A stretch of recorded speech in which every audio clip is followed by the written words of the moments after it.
Жоғарғы аудиторлық палатаның берген мәліметі бойынша 179 жобаның жаңағы ғылыми зерттеуге жұмсалған 14 миллиард теңгенің, 14,8 миллиард теңгенің туралы статусын сұрағанбыз. Сонда сіздің орынбасарыңыз айтты, кейбір мәселелерге біздің күмәніміз бар жоғары аудиторлық палатаның деп. Қандай күмәндер? Біріншіден, екіншіден, мынау 179 жобаның қаншауын ресми түрде сіз өз тарапыңыздан күшін жойдыңыз? Қанша қаражатты қайтару туралы шешім қабылдадыңыз?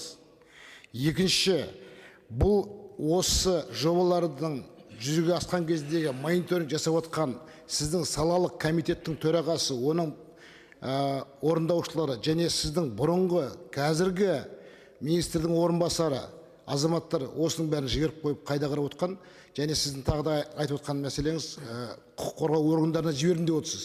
Неге өздеріңіз істеп сіздің министрлік енді проблемаларыңызды басқа жаққа жіберіп отырсыздар? Өздеріңіздің тараптарыңыздан қандай жұмыстар атқардыңыздар?